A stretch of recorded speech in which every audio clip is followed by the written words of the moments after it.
Olá, queridos. Professor Leonardo Carvalho aqui para mais uma aula de física. Tema de hoje, forças em trajetória circular. E para começarmos a falar em forças em trajetórias circulares, nós temos que lembrar o seguinte, pessoal. Princípio da inércia. Todo corpo em equilíbrio tende a permanecer em equilíbrio. Agora vamos lembrar quais os tipos de equilíbrio. Nós temos o equilíbrio estático, que é quando o corpo em repouso tende a permanecer em repouso. E nós temos o equilíbrio dinâmico, que é o corpo em movimento retilíneo e uniforme, tende a continuar em movimento retilíneo e uniforme. Então, se eu tenho um corpo em movimento, ele nunca tende a fazer curvas, certo? Para que eu faça uma curva, é necessário que uma força altere a direção e o sentido da velocidade, porque esta, por inércia, tende a se manter constante. Então, olha na figurinha aí, ó. Nós temos um círculo, um corpo se movimentando em círculo e no sentido horário. Então, no ponto mais alto da trajetória, ó, sua velocidade vai apontar tangenciando a curva, ou seja, o corpo quer passar em linha reta. Para que ele não passe em linha reta, ou seja, para que ele consiga fazer uma curva, é necessário que uma força atue perpendicularmente à velocidade, apontando para o centro da trajetória, formando com a velocidade um ângulo de 90 graus. Professor, quem será essa curva, dessa força? Depende do caso. Se for um carro tentando fazer uma curva horizontal, essa força é o atrito. Se for a Terra girando em torno do Sol, essa força é a força gravitacional. O fato é que tem que ter uma força resultante apontando para o centro. O nome dessa força resultante, nós vamos chamar de resultante centrípeta. Por que força resultante centrípeta? Porque ela aponta para o centro da trajetória. Então, a nossa força resultante, vamos lembrar que toda força resultante, pela segunda lei de Isaac Newton, é massa vezes aceleração. Se essa força resultante tem uma direção centrípeta, ou seja, tem uma direção apontando para o centro, então a nossa aceleração também é gerada para o centro da trajetória. E essa aceleração centrípeta, ela é calculada em função do raio da curva. Afinal de contas, tem que ter curva. A aceleração centrípeta será dada por v ao quadrado sobre o raio da trajetória. Certo? Assim, queridos, se nós pegarmos como exemplo a Terra girando em torno do Sol, pegando como exemplo aqui, ó, a Terra em torno do Sol. Para a Terra girar em torno do Sol, tem que ter uma força apontando para o centro, tem que ter uma força fazendo papel de força resultante centrípeta. Quem será essa força?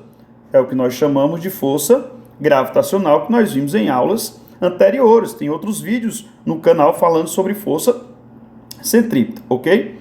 Aliás, sobre força gravitacional.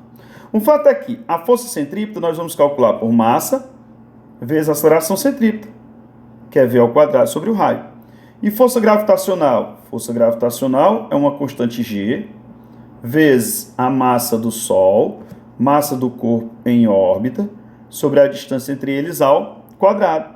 Assim, ó, v, simplifica um r com um r. Então, a velocidade para colocar um corpo em órbita ao quadrado é dado por g, m, sobre r.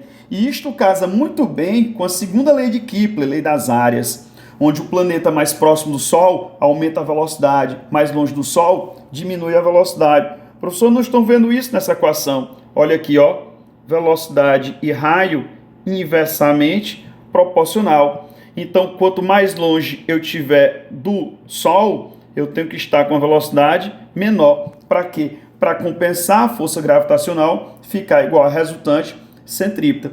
Então, para fazer uma curva, queridos, é necessário uma força apontando para o centro. Bora dar uma olhada no exemplo no FET? Olha aí o nosso FET, queridos. Eu vou dar aqui o play e você vai ver a Joaninha descrevendo um movimento circular. Vocês vão observar que a velocidade está sempre tangenciando a curva e tem que ter uma aceleração apontando sempre, ó, para o centro da trajetória. E para onde tem aceleração, nós temos que ter também uma força resultante. Quem será essa força resultante? Neste caso, pode ser o atrito da joaninha com o chão. Então, nesse caso, a resultante centrípeta pode ser a força de atrito. Como é que eu calculo a resultante centrípeta?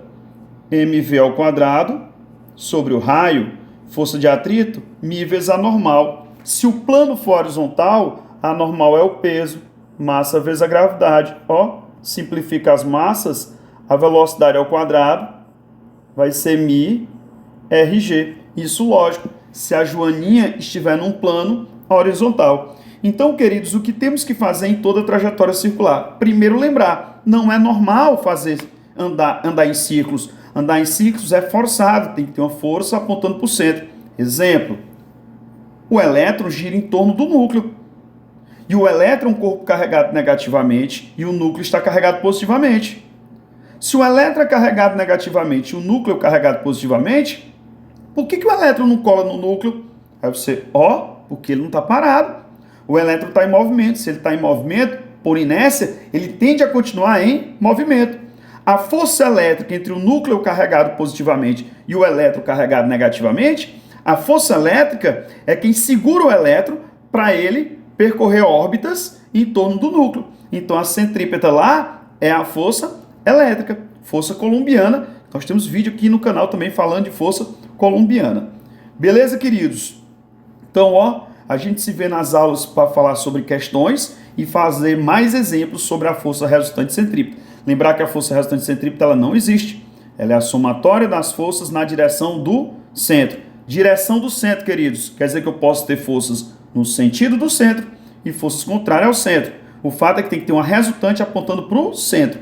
Força resultante não existe. Força resultante é somatório das forças. E se a somatória das forças que atuam no corpo for zero, esse corpo está em equilíbrio. Então ele está parado ou em movimento retilíneo e uniforme. Beleza, queridos? Novamente, um prazer inenarrável estar em vossas companhias. A todos, paz e muita saúde em vossos coraçõezinhos. Até logo, queridos.